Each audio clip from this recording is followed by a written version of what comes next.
नगर निगम में मैंने 2 कार्यकाल कार्य किया है। 10 वर्ष इस शहर की एक एक गली, एक एक कूचा मुझे ज़बानी याद है।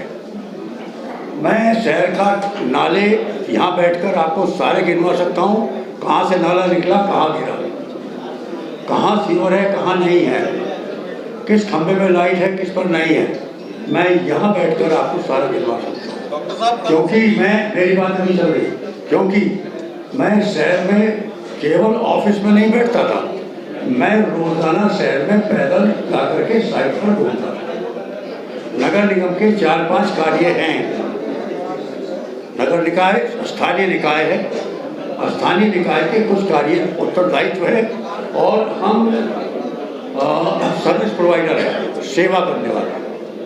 तभी मैंने एक दफा नारा दिया था कि राजनीति में सेवा चाहिए, व्यवसाय नहीं चाहिए। लोग राजनीति में व्यवसाय करने लगते हैं, वो सबसे बुरी चीज़ है। राजनीति सेवा के लिए है।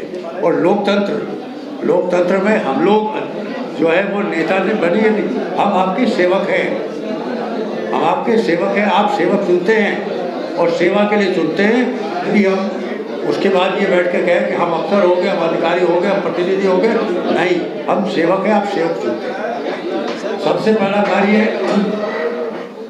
नगर निगम का सबसे पहला कार्य है, सबसे महत्वपूर्ण, पहला और दूसरी बात ही महत्वपूर्ण, कूड़े का निस्तारण। और ये कूड़े का निस्तारण पूरे हिंदुस्तान में एक आज की तारीख में सबसे बड़ी प्रॉब्लम बनी हुई है। बड़े से बड़े शहरों में स्थापित किए गए, फेल हुए, नहीं चले, और वो स्थिति आज करीब एक सूरत में अभी चल रहा है, बाकी हिंदुस्तान में आपका दिल्ली में नहीं चल रहा, दिल्ली में ढेर लगे हुए। सबसे पहले प्राथमिकता हमारी होगी सॉलिड वेस्ट मैनेजमेंट प्लांट बनाकर चलाना। मैंने अपने पिछले कार्यकाल में भी चलाया था, उसमें न्यायालय की आपत्तियों की वजह से बंद हो गया, वो एक अलग कहानी है, लेकिन ये सबसे पहले प्राथमिकता रहेगी। उसी के साथ जो हमारा कूड़े का पहाड़ बाकरगंज में लगा हुआ है, 6 से 8 महीने के बीच में उसको पूरा वहाँ से साफ करके उसको डेवलप करना, ये एक उत्तरदायित्व है नगर निगम। अब नगर निगम का उत्तरदायित्व आता है दूसरा, पेयजल। आज हम नगर निगम बरेली में सारा जल जो आपको पिलवा रहे हैं वो जमीन के नीचे से खींचते हैं। मेरी प्लानिंग होगी कि अगले 50 साल के लिए इस नगर निगम में कितनी जनसंख्या होगी, कितनी पानी की आवश्यकता होगी, और इस जल को इसका दूसरा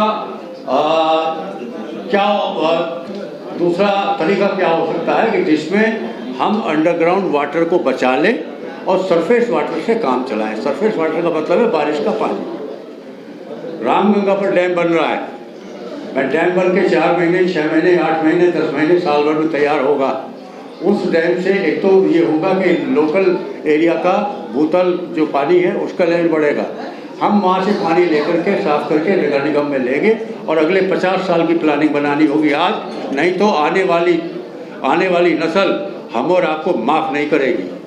पीने को पानी नहीं होगा यदि आज हमने प्लानिंग नहीं की, तो ये दूसरी प्लानिंग होगी, बीच में नहीं। तीसरा, पूरे शहर में हमारे सीवर लाइन नहीं है। अभी sewer line, truck sewer line मेरे टाइम पर 40 करोड़ का जो है वो स्वीकृत हुए थे, वो लाइन अभी पड़ी है। हालांकि उस लाइन के डालने में बहुत सारी अनियमितताएं रही हैं, वो तो मुझे मौका मिलता तो मैं देखूंगा। अन्यथा पूरे शहर को सीवर लाइन से कनेक्ट करना और सीवेज ट्रीटमेंट प्लांट। देखिए, एक भारत सरकार ने चलाई नामी गंगे योजना।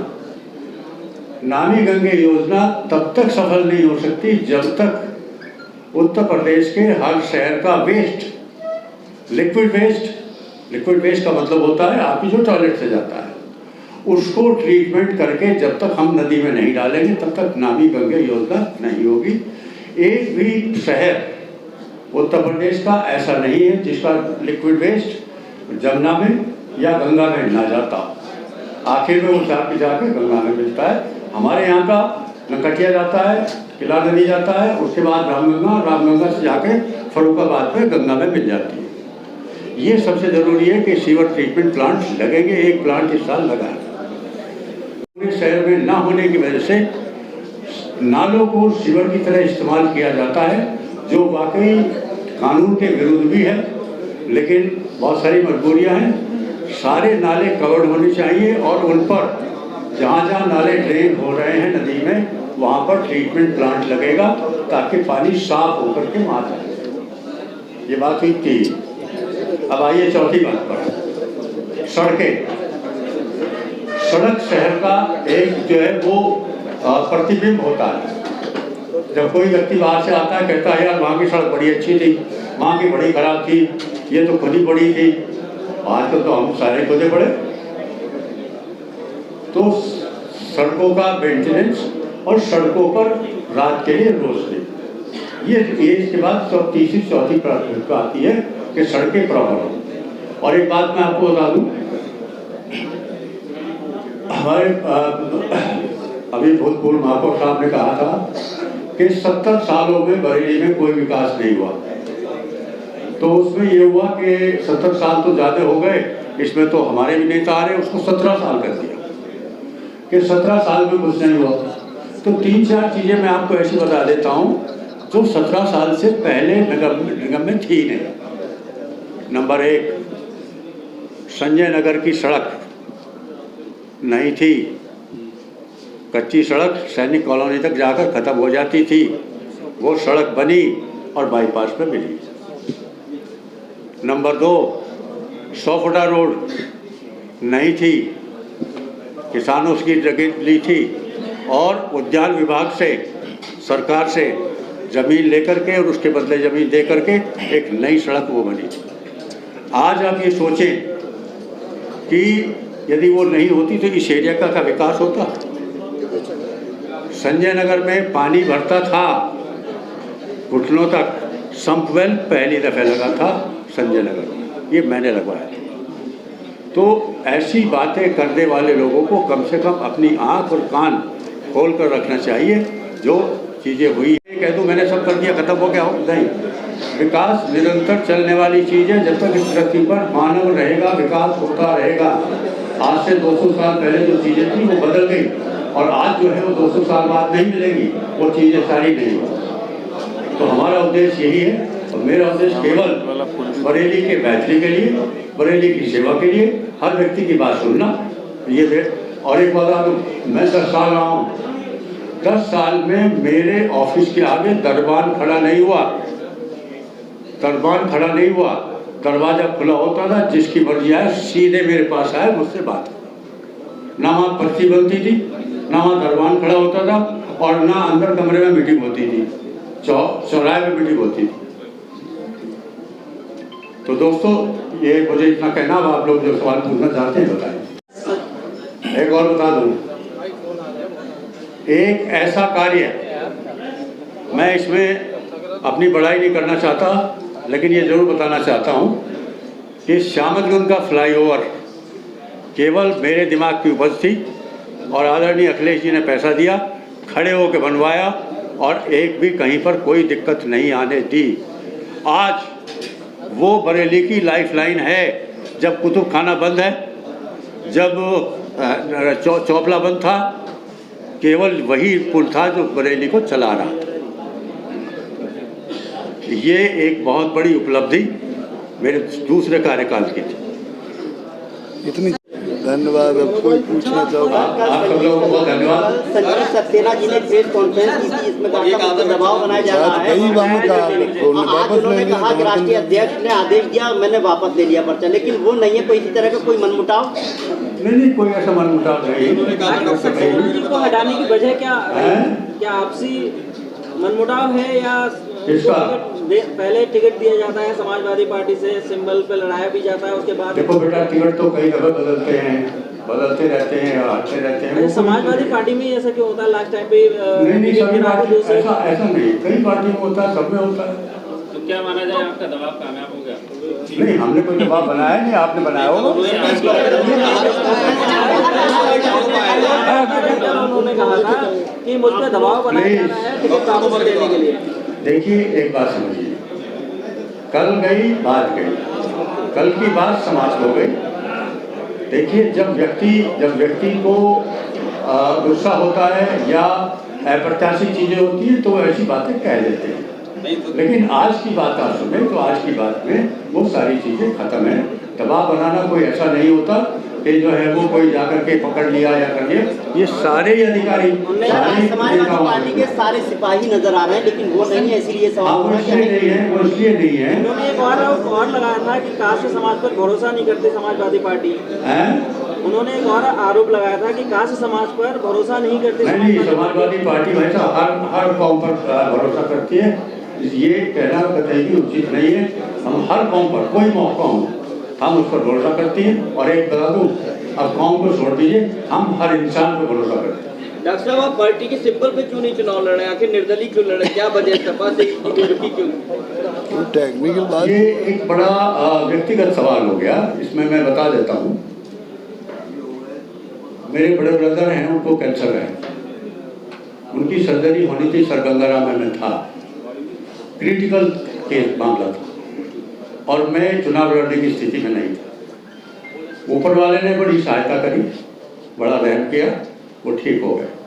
फिर आप लोगों ने, सब लोगों ने बैठ के तय किया कि ऐसा करिए। पर शुरू में कहा जा रहा था कि आप निर्दलीय पहले से ही मांग रहे थे कि मुझे सपोर्ट, और वो ऐसा नहीं था।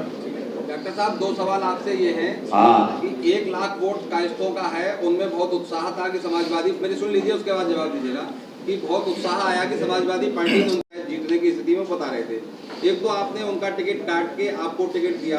दूसरा सवाल ये है हमारा कि आप अगर चुनाव लड़ रहे हैं तो समाजवादी पार्टी के सिंबल से ही चुनाव लड़ लेते, क्या जरूरत थी आपको निर्दलीय चुनाव लड़ने की जब इतना करते हैं? तो अभी जो मैंने भाई साहब का सवाल का जवाब दिया वो आपने सुना नहीं। सुन नहीं पाया मैं, इसीलिए मैं आपसे क्यों नहीं सुना? भैया, 1 लाख वोट है वो नाराज। अरे यार भैया, उसको जवाब दिया, वो क्यों नहीं सुना तुमने? नहीं, हमने नहीं सुना। मेरे व्यक्तिगत कारणों की वजह से मैं इस स्थिति में नहीं था उस वक्त, मैं पर्चा भरूँ। जब उसके बाद कुछ स्थिति ठीक हुई, जब आप लोगों ने कहा तो मैंने पर्चा भरा, तब सिंबल जा चुकी। अब संजीव जी आपके साथ रहेंगे? हाँ, डॉक्टर माना है कास्ट समाज का बोर्ड आपके साथ है संजीव जी के हटने के बाद? हमारे साथ हर इंसान का हो, कम हो ज्यादा हो, और इसका प्रतीक, नहीं संजीव जी, मेरी बात सुनते भैया, इसका प्रतीक पिछले 2 चुनाव में, यदि मेरी जाति की बात करी जाए तो मेरी जाति में 500 वोट भी बरेली में नहीं है। मुझे आप ही लोग जिताते हो और आप ही लोगों की सेवा करता हूँ, और मुझे ये नहीं पता किसकी क्या जाति है। मैं तो एक जानता हूँ, हर एक संगठन का इसको गए जो पूरे हमारे सपोर्ट में है और उससे हमारा फुल सपोर्ट है, और मैं पार्टी सिंबल से ही चुनाव लड़ूंगा। कल उन्होंने प्रेस कॉन्फ्रेंस की थी, तो इस बारे में आप क्या कहना चाहेंगे? और आप पे एक आरोप लगाया साल उमेश गौतम मेयर रहे, आपकी नज़र में क्या लगता है उन्होंने 5 साल कोई काम, विकास का कोई ऐसा काम किया जो आपकी नज़र में माना जाए, या फिर हमेशा बरेली बिजली, सड़क, पानी और इन्हीं मूलभूत सुविधाओं से हमेशा लड़ता रहेगा? देखिए, मैंने आपको बताया ये नगर निकाय नगर निगम के कार्य है, लड़ना तो इन्हीं से है। जब कार्य उनके लिए है तो लड़ना तो इसी से है ना। तो जाकर हवाई जहाज तो नहीं बनाओगे ना, नगर निगम उज्ज्वल योजना तो नहीं लगाएगा, नगर निगम पीएम आवास तो नहीं बनाएगा ना, ना वो देगा आयुष्मान कार्ड, ये दूसरी एजेंसी जो नगर निगम को सेवा के कार्य दिए वो वही करेगा। और जहाँ तक रही पिछले 5 साल की बात, 5 साल की बात का जवाब यदि आप जनता से पूछे वो कहता होगा। अब हो गए जवाब, हमें लाओ, हम दे दें सबके जवाब। अभी सुना नहीं, बराबर में जो प्लांट है पूरा निस्तारण का बंद हो गया, नहीं होगा जी, पूरा निस्तारण का प्लांट उसका होगा। डॉक्टर साहब, एक सवाल मेरा और रह गया, इतनी बड़ी समाजवादी पार्टी यहाँ बैठी है, उत्तर प्रदेश की सबसे बड़ी पार्टी है, तो ये माना जाए कि आज समाजवादी पार्टी बरेली में चुनाव हार गई और आप जीत गए, ये आपकी सोच हो सकती है, मेरी नहीं। ये पूरे शहर की सोच है। उनका कहना है शहर की सोच कैसे हो जाएगी? टिकट देने के बाद वो ठेकेदार ही नहीं कोई शहर का, सब शहर की तुम्ही को मालूम है, और की हम शहर में नहीं रहते। आप जवाब दीजिए ना। हम जवाब दे तो रहे, बताइए। नहीं आप शहर की तरफ से अपनी बात करो ना, पार्टी हार गई है और आप अपनी बात करो। तोमर चुनाव एक मिनट ये जीते तो हम जीते, हम जीते तो ये जीते, कोई अंतर है भाई? पार्टी तो हारी गई है। हार गई ना। मेरी बात सुने, जवाब मैं देता हूँ। आपने जो सवाल किया मैं उससे कतई भी सहमत नहीं हूँ। ठीक, धन्यवाद। समझे? पार्टी कभी नहीं आती, पार्टी हमेशा बड़ी होती है। घर में आपके बुजुर्ग हैं, वो बड़े होंगे नहीं होंगे? तो यदि मान लिया उन्होंने कोई फैसला लिया और आपने जाकर उनसे रिक्वेस्ट करी, हाथ पैर जोड़े, उन्होंने फैसला बदल लिया, तो क्या वो हार गए? नहीं हारते। पार्टी बड़ी हुआ करती है, संस्थाएं बड़ी हुआ करती है, और संस्थाएं